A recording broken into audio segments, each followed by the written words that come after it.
Bueno, bueno, ¿qué tal? Soy, como pone allí, Víctor Rodríguez, residente de tercer año de los Teleformas del Mar, en el Centro de Salud de La Laguna. ¿Os ha gustado la sesión de Piedri? En mi uno, cuidado con la respuesta. La verdad, la que también aquí me da vergüenza salir a mi ahora. Yo, desde luego, no me lo he preparado tanto. Bueno, quiero pensar que es apropiado, pero bueno. Eh, estáis acostumbrados, quizás, por lo que me ha dicho aquí el compañero José, a ver cosas muy novedosas en las sesiones, incluso añadir cosas nuevas, como fármacos, como medicamentos en la ambulancia. Yo, por desgracia, no tengo que tratar algo tan novedoso. En los años 80, hasta los años 80, la evaluación inicial del paciente politraumatizado, el gol estándar era la realización del lavado peritoneal. Es en el año 84, en estudios realizados en Europa, en Estados Unidos, que se empieza a introducir la labor de la ecografía, por una evaluación temprana, rápida y en el lugar in situ del paciente politraumatizado. Se realizan varios estudios, empieza a verse que la sensibilidad y la especificidad de la ecografía y del lavado peritoneal son prácticamente idénticas. Y es en el año 97 que la famosa TLS americana empieza a incluir como en sus guías la realización de la ecografía del protocolo FAS en el paciente politraumatizado. Yo soy del año 97. Soy joven, pero no soy tan joven, ya la edad es una cosa seria. Por lo tanto, no es un tema nuevo para mí. Es algo que verdaderamente deberíamos al menos conocer todos e idealmente saber realizar, porque no requiere prácticamente conocimientos de anatomía, tan solo colocar una sombra y ver una imagen si hay negro. Hay algo y si no hay negro, podemos pensar que está bien. Bueno, un índice, veremos las indicaciones de IFA rápidamente, la preparación del examen, un examen por aparato, una interpretación muy rápida y, por supuesto, algunas cositas con las que nos debemos de quedar. Protocolo IFAS, la Focus Abdominal Sonography Instrument, es al final una evaluación rápida y sistemática por aparatos de diversas ventanas ecográficas para la identificación de derrame pericárdico, derrame pleural, con un neumotórax o líquido libulatorio. Es importante recordar que la evaluación de la visualización del líquido en una localización, salvo que veamos muy claramente que se encuentra la pleura, en cuyo caso no puede escapar de ahí, no nos indica claramente de dónde proviene tal líquido. Ver líquido en el caso de hemorragia no es lo garantiza que trabaja en una lesión hepática, o verlo en el espacio no nos mira claramente que sea crítica. Bueno, el trauma, como todos los códigos, código ictus, código infarto, el código trauma es una patología tiempo dependiente. Por lo tanto, debemos tener muy claro en qué momento se realizaría la evaluación ecográfica. Muy rápidamente, el código trauma realizaríamos la evaluación IJBCD, en la que trataríamos inmediatamente una mujer que consideremos que es filosa por carácter sangrante. En la A manejaremos la vía aérea, una vez estabilizado esto, pasaríamos a la B y la C de bracing y la circulación. Normalmente la evaluación ecográfica se realizaría en la C. ¿Por qué? Porque en ese momento en el que contamos con todas las herramientas para identificar un shock. Contamos con la frecuencia cardíaca, contamos con la frecuencia respiratoria de haber evaluado la vez y podemos sospechar en ese momento, ante la realización de técnicas, escalas y demás, que nos encontramos con un shock. La gran fortaleza y la gran debilidad también de la ecografía y de la medicina en general, la debilidad interoperador interpaciente. Si encontramos con mucha claridad una sospecha clínica de que existe un neumotórax, la evaluación ecográfica pulmonar del neumotórax puede tardar 15 segundos, a lo mejor. Yo creo que se tarda más en entender el eco, en confirmar el neumotórax. Por lo tanto, dependiendo del paciente, dependiendo del operador, en la vez podría realizarse una evaluación también para identificar patologías en este nivel. En cuanto a las ventanas de examen, y quizás sea lo más importante a recalcar para el operador que no sea médico sanitario, realizaríamos al final cinco ventanas. Una ventana cardíaca, una ventana en el costado derecho, costado izquierdo, una ventana médica y la evaluación de ambos pulmones. En la preparación del paciente. La preparación del paciente en el politrauma es, al final, ten en cuenta está como está. Una vez está evacuado la zona de peligro, está más o menos estabilizado, se pretende que nos encontremos en el lado derecho del paciente y que el paciente se encuentre o bien en posición de tren, lo cual puede ser bastante complicado que no se encuentre en una camilla y demás, o al menos nosotros nos encontremos el paciente se encuentre en supino y nosotros nos encontremos en su lado derecho para poder manipular el cuerpo con la mano izquierda mientras realizamos la evaluación con la mano derecha. En cuanto a las respuestas del ecógrafo, hay ecógrafos más modernos hoy día que incluyen un preajuste para directamente realizar la ecografía. Si no, en la parte abdominal, al final la mayoría de las evaluaciones son de la cavidad abdominal, algo para la ecografía pulmonar, disminuiremos un poco la profundidad del estudio, con los 4 o 5 centímetros, el examen abdominal no. En cuanto a la secuencia de examen, debemos hacernos varias preguntas finales. ¿Existe el tipo de oriente abdominal, intratorácico, un derrame pericárdico o un neumonía? Por tanto, la sistemática de evaluación nos dirigirá para dar respuesta a todas estas preguntas.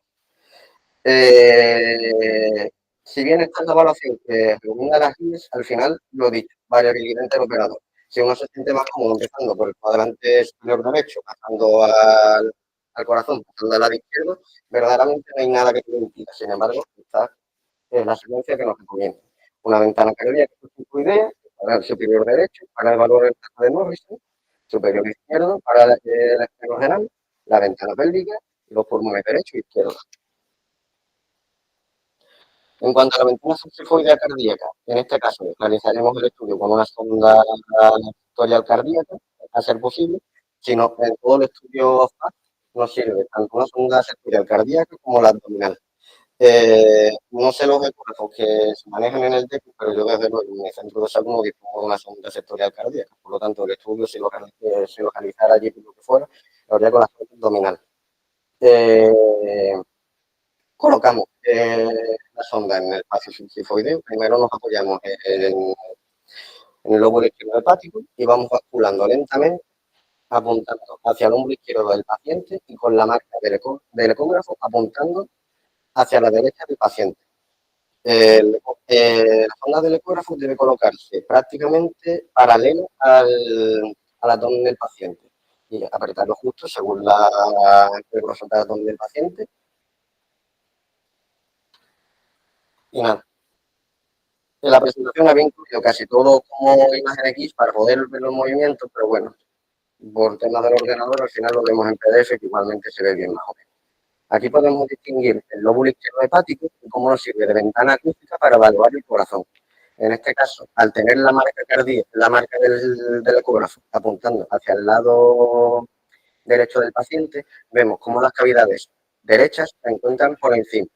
La aurícula derecha, la izquierda y los ventrículos. Igualmente, en la patología en la que nos centramos aquí es la evaluación de si existe o no un derrame pericárdico. Aunque el derrame sea mínimo, al ser de una causa traumática y aguda, el corazón lo tolera muy mal. Por tanto, incluso un derrame mínimo, como todos sabemos, puede ser causa de que se produzca una parada cardíaca o de que el paciente se inestabilice hemodinámicamente.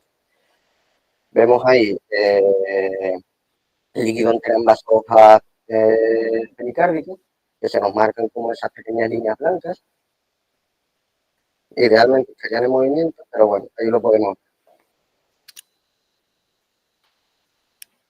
En cuanto al cuadrante superior derecho, colocamos una sonda sectorial abdominal más o menos en el octavo espacio intercostal, décimo octavo espacio intercostal, con la marca apuntando hacia la cabeza del paciente, o sea, una vista longitudinal, y evaluamos el espacio de Morrison, podemos evaluar la base pulmonar, hígado y el eje largo del pulmón.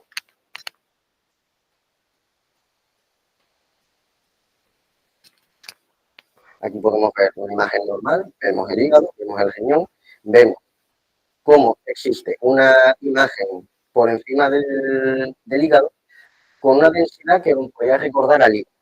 Eso es parte de todo el mundo que es la ecografía pulmonar. Muy rápidamente podríamos decir que el pulmón es un mentiroso. Lo evaluaremos mejor más adelante, pero el pulmón es un mentiroso.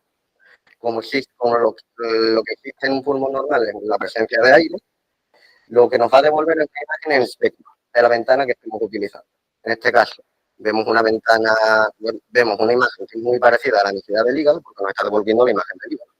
En el cuadrante superior izquierdo estaremos evaluando el vaso, por tanto nos devolverá una imagen con una densidad muy similar a la del vaso.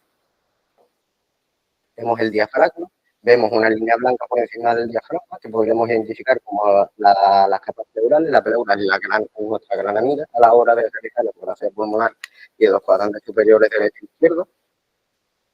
Vemos el músculo psoas, podemos evaluar incluso los ilios. Aquí podemos ver que existe líquido libre en el espacio pleural. Muchas veces los hemotórax se pueden identificar más rápidamente, quizás haciendo la evaluación de los cuadrantes superiores, porque al final es donde se va a ir acumulando en principio por gravedad. Vemos que el dejamos es de origen pleural porque se encuentra por encima de la línea blanca que nos marca la pleura. Igualmente, en el espacio de Morris, en la imagen derecha, podemos ver que se encuentra entre el hígado y el riñón. Aquí, lo mismo, vemos una presencia de líquido libre, esa imagen negruzca, y que se encuentra por debajo de esa línea blanca que nos separa, que nos indica el diafragma y la pleura. Como he dicho, nuestra gran amiga. En ese caso, el líquido libre inferior al riñón. Cuadrante superior izquierdo. A mí personalmente la que más me cuesta, porque por anatomía tengo que extenderme mucho, pero verdaderamente es una evaluación muy rápida y muy sencilla. Apoyamos los núcleos en la mesa, si podemos, y ¡pum!, en torno al octavo espacio intercostal, un poco más arriba, en lo que realizamos la exploración del cuadrante superior derecho, inmediatamente, con una vista longitudinal, podemos identificar la posición del vaso y el riñón, en sus ejes largos. En este caso, lo mismo, veríamos una imagen especular en el pulmón. A partir de la imagen del vaso, vemos el riñón.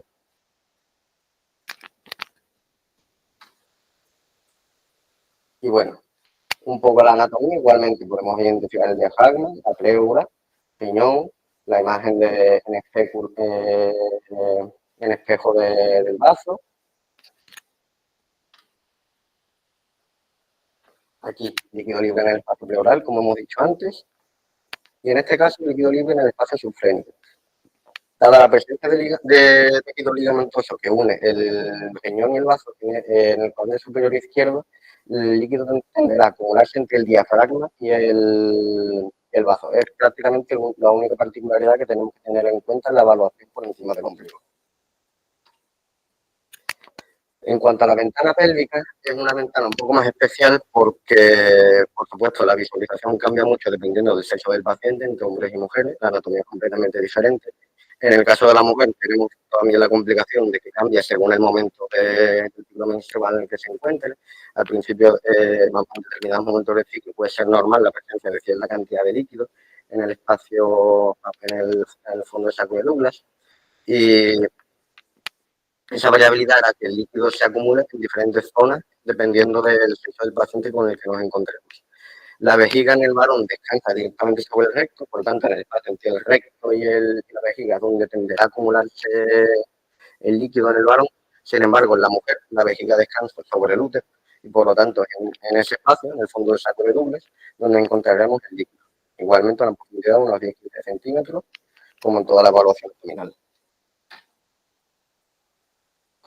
En este caso, la posición de la sonda, podemos encontrar un poco más de variabilidad. A mí me enseñaron a realizar la evaluación de esta zona, primero con una vista transversal y una vez se encuentre bien centrado, hacer el giro longitudinal con la marca hacia arriba. Sin embargo, igualmente la guía se define que se puede hacer directamente de manera longitudinal, llevándolo allí, centrándolo y ya se vería. En el varón distinguimos la próstata, el espacio retrovesicular, y en la mujer, por supuesto, distinguimos el útero. Cuanto a la patología, al final del día, la presencia de líquido. En vista longitudinal, en vista transversal, tenemos una imagen así, contenido líquido en el fondo de esas glándulas o en el tracto vegetal. En cuanto al pulmón, lo dicho, un mundo diferente. Durante mucho tiempo se pensó que el pulmón era invalorable a partir de la ecografía. ¿Por qué? Porque el pulmón está lleno de aire. No, no nos da ninguna imagen por sí mismo en la ecografía. ¿Qué pasa? El pulmón es un mentiroso.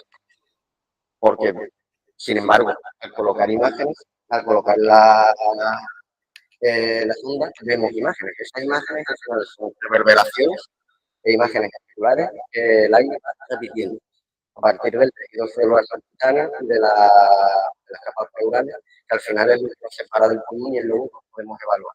Sin embargo, según la situación clínica del paciente, esas mentiras que el pulmón nos cuenta cambian y esas mentiras son evaluadas. Por lo tanto, exploraremos pulmones derecho y izquierdo, con ventanas longitudinales y, muy importante en este caso, realizar el modo E, que será la clave para identificar o no la presencia de un neumotórax. Igualmente, en este caso, si existe un neumotórax importante y el paciente padece de enfisema subcutáneo, eso dificultará, incluso podría impedirnos la evaluación de ecografía. Hay que estar atentos. La elección de la sonda puede hacerse con una sonda lineal de tratamiento, una sonda cardíaca, igualmente la sonda plurilineal para la evaluación abdominal nos sirve. Paciente tumbado en el supino, línea media clavicular, los espacios superiores, segundo, tercero, cuarto, costal, colocamos la sonda. Es donde en primer lugar deberemos sospechar la localización de un neumotórax. Posteriormente evaluaremos los índices y las fasas pulmonares y hemos identificado antes la presencia de interrupción. En este caso, una profundidad de unos 4 centímetros. En la ventana pulmonar longitudinal, lo primero que debemos identificar es el signo del halo del murciélago llamado. No es más al final del día que la presencia de sombras acústicas que nos produce la presencia de 2 costillas del paciente. Esto nos indica que estamos bien colocados entre 2 costillas para evaluar la mayor cantidad de pulmonar posible. Observamos a la imagen, las alas murciélagos, y observamos ahí las líneas de la pleura. Y esta pleura entrará en la mina que mantiene camino de la evaluación del pulmón, ya que el espacio entre la pleura visceral y parietal es virtual. Es verdad que entre ellas están en movimiento.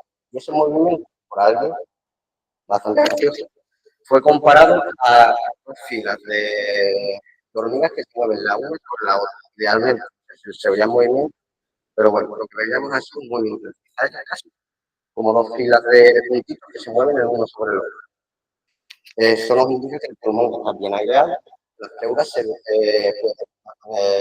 mueven con normalidad. Si existiera una presencia de líquido o de aire que las separando ambas pleuras, estarían inmóviles, ya que no se estarían ventilando adecuadamente ni se movilizarían adecuadamente. Y aquí es donde entra el modo M en la ecografía pulmonar. El modo M, al final del día, no deja de ser una vista axial de un solo corte del ecografía. Un poco como mapas de la Tierra, ver la corteza los cortes de la Tierra, pues vemos la corteza, el manto de núcleo. En el caso del pulmón, lo que veríamos en la imagen de la orilla del pecho. Eso nos indica el tejido subcutáneo como la palma, la orilla, que nos marcaría la línea pleural, y la arena de playa, todo lo que se encuentra por debajo.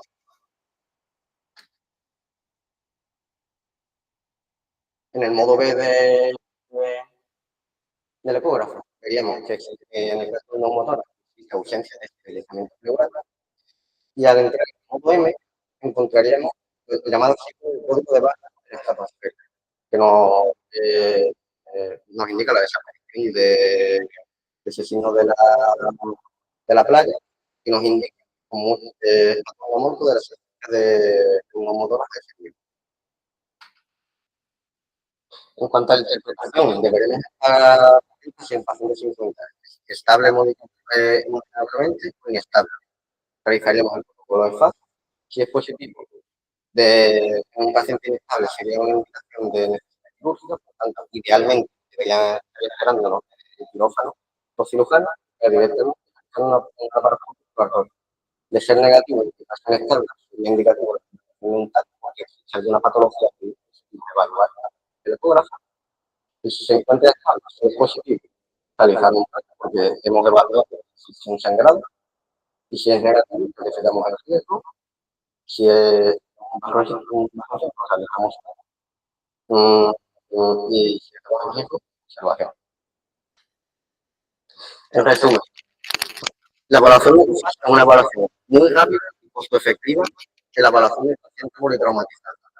Y una curva de aprendizaje mínima. Yo algunos estudios que indican que para el personal no entrenado pueden ser unas 25 evaluaciones supervisadas y que para los residentes de medicina prácticamente no existe. En cuanto empieza uno a hacer, se coge la mano y se dice, al del día no es saber poner la zona y evaluar si existe. Una vez en caso, como indica la presencia de líquido de aire.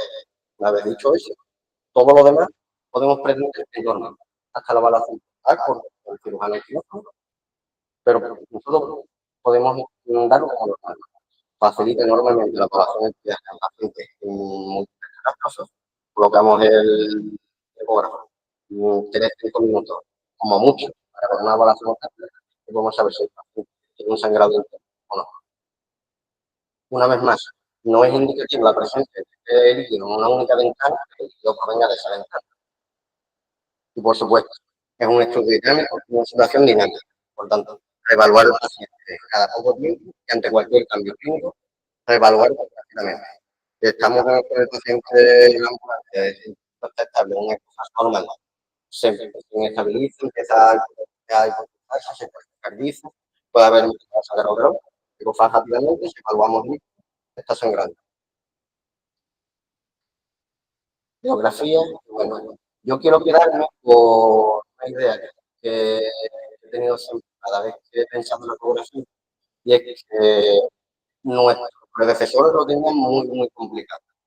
No sé si habéis visto la película del médico, que se ve cómo trabajaba el Real Vicente, que allí en la Edad Media, y el Hipócrates Galeno lo tenía muy complicado en la evaluación del paciente. No, pues, estaban ciegos completamente. Toda la medicina interna se les escapaba. Sin embargo, también recuerdo y veo que Macroy venía con una práctica que tenía mucha luz, ponía así, decía Jim, mira esto.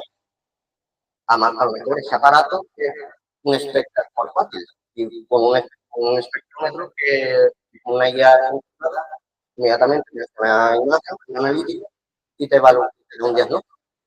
Y sin embargo, hoy día, poco a poco, estamos ganando ese armamento a la enfermedad, sabiendo que no vamos a eliminar la mortalidad del paciente, eso es natural, es consustancial al estar vivo, pero poco a poco estamos ganando esa carrera argumental. Hemos reducido la mortalidad infantil, la mortalidad del trauma, con estas herramientas, igualmente, con un VSK, a lo mejor, con un ecógrafo, lo ponemos, imaginémonos a ponemos un VSK y decimos, este paciente tiene una alteración de cavidades derechas y es indicativo de un paciente con disney. Le explotaría la cabeza. Y nos vamos acercando a ese ideal paramétrico que la paradigma es mejor, que pone la luz y te da el diagnóstico. Por lo tanto, una herramienta muy fácil, muy sencilla, lo que deberíamos estar manejando realmente. Médicos enfermeros, incluso el técnico de ambulante, puede saber una sonda sin tener ni idea. Hay una imagen, hay un negrito, no hay negrito. Por lo tanto, bueno, me parece algo que deberíamos hacer todos. Y bueno, un poco más que ver. Muchísimas gracias.